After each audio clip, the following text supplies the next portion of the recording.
ponto 2 vai nos tratar do tabernáculo. O tabernáculo é o corpo simbolizando o tabernáculo que Moisés construiu no deserto.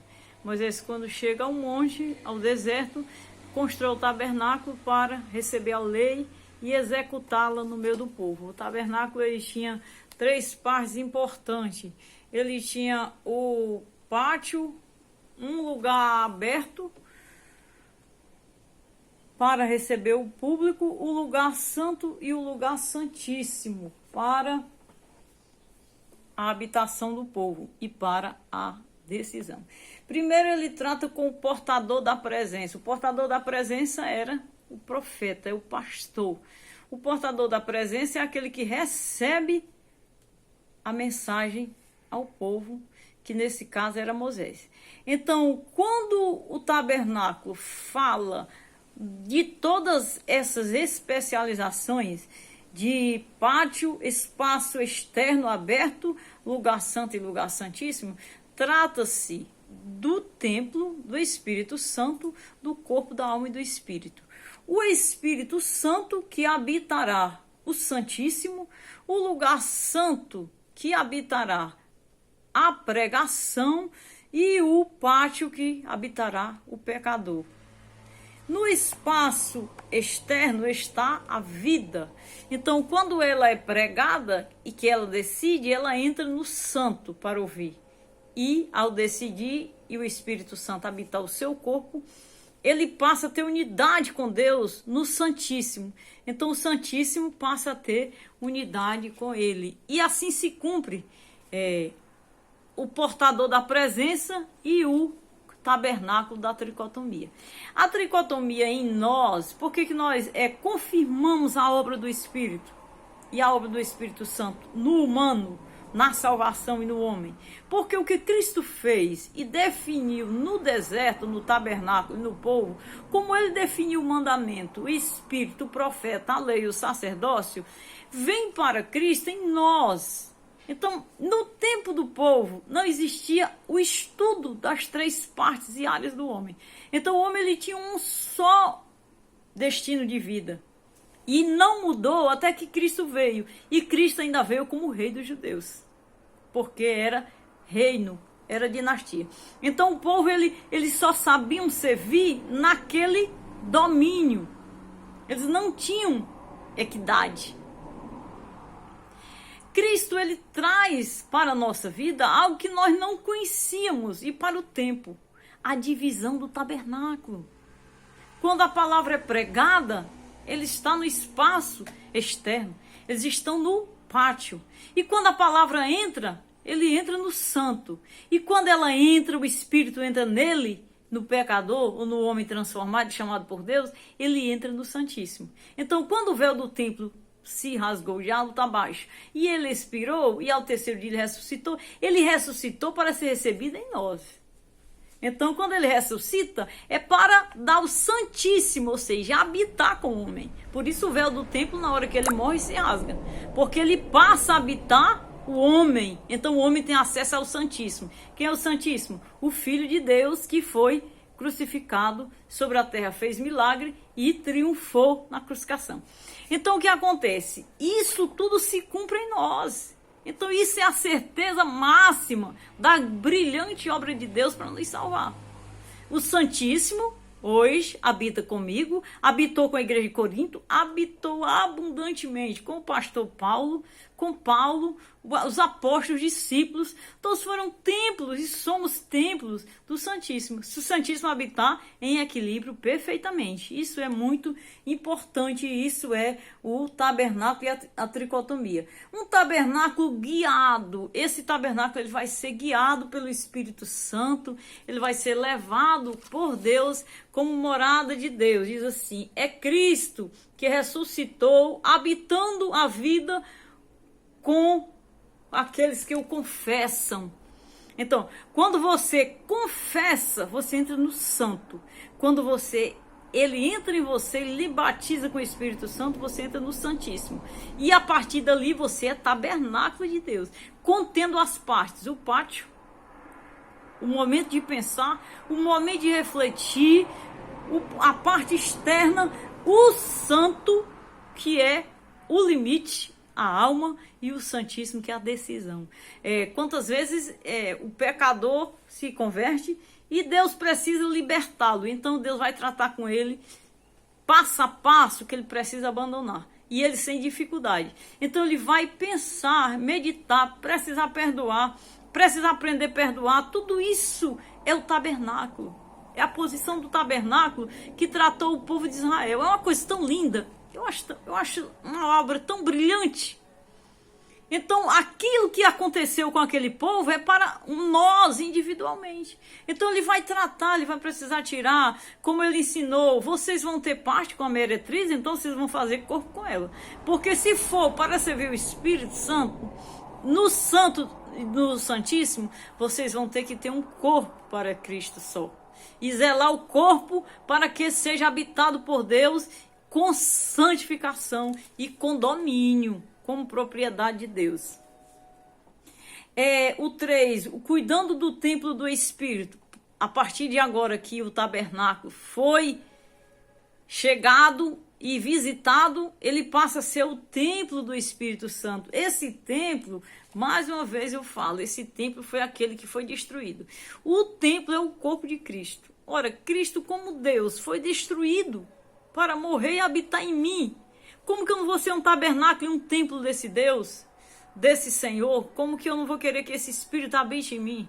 Como Cristo habitou, e como habitou sobre ele um corpo para me dar o sangue, para me dar a salvação.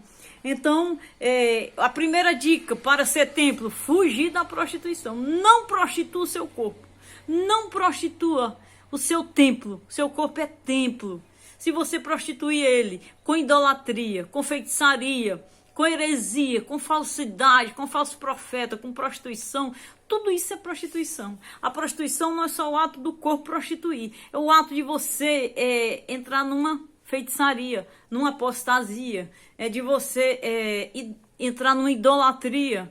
Tudo que você fizer contra essa verdade do tabernáculo, da presença e do Santíssimo de Deus, é uma prostituição. Então ele foge. O Salmo 91, Davi ele dizia, ele me livrou do laço do passarinheiro. Então ele escapou, ele fugiu da prostituição. Ele fugiu do laço do passarinheiro nas mãos de Deus. E um dos conselhos na lição hoje para o templo é fugir de qualquer prostituição que contradigam a Deus. Essa prostituição, ela varia, é o comportamento, é a iniquidade que entristece, que separa o homem de Deus. E ele diz assim, quais são as disciplinas espirituais para isso acontecer? Oração, jejum e santificação. Quando ele diz aqui, como instrumentos de justiça, em sacrifício vivo, santo e agradável. Romanos 12:1. E ele diz assim, praticando as mais importantes disciplinas da nossa vida espiritual, com jejum, oração e estudo da palavra. Sem o conhecimento, você não alcança a continuidade do jejum e da oração. Jejum é orar, você parta para a leitura e para o conhecimento. Porque para apresentar sacrifício vivo no seu templo, você tem que conhecer. E sem esse conhecimento, você não foge. Porque a carne é o teu primeiro desafio e a tua primeira inimiga. Porque ela não vai aceitar essa posição de existência. Mas se você a dominá-la, você vai conseguir vencê-la e você vai nela viver. Tem gente que acha que não pode viver sem vida. Pois vença a vida de não poder viver, que você habita, é templo e morada do Espírito Santo e habita com Deus na terra. E vence a vida não para a morte, mas para a glória de Deus.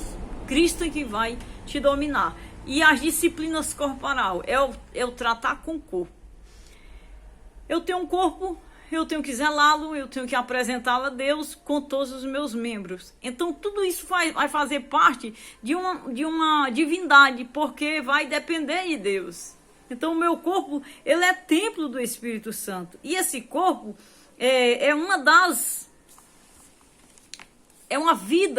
formas que eu tenho de viver. Diz assim, o corpo terá dura disciplina. Pronto, o meu corpo, ele vai herdar duas disciplinas, a humana e a espiritual.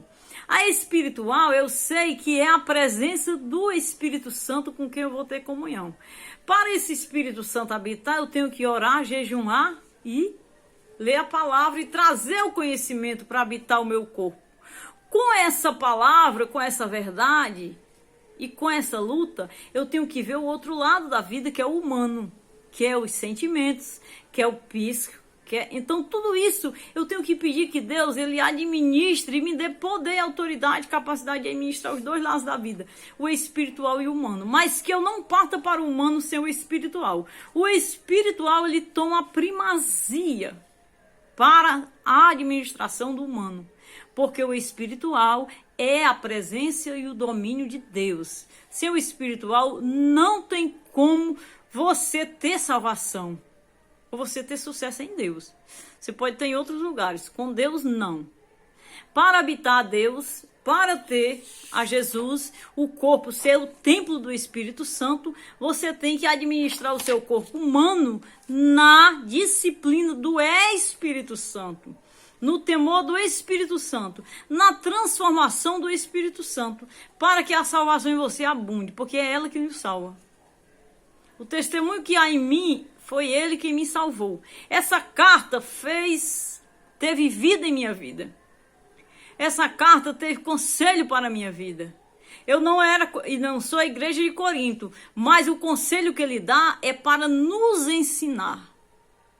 Aqui não, mesmo sem estar nessa igreja, nesse corpo, examinar-se a si mesmo acerca desse conselho e ver se não é um membro de Corinto, quando dizia que discutia e dizia que não era necessário. E Paulo teve que rebater e dizer, porventura, mas não sabeis vós que o corpo é templo do Espírito?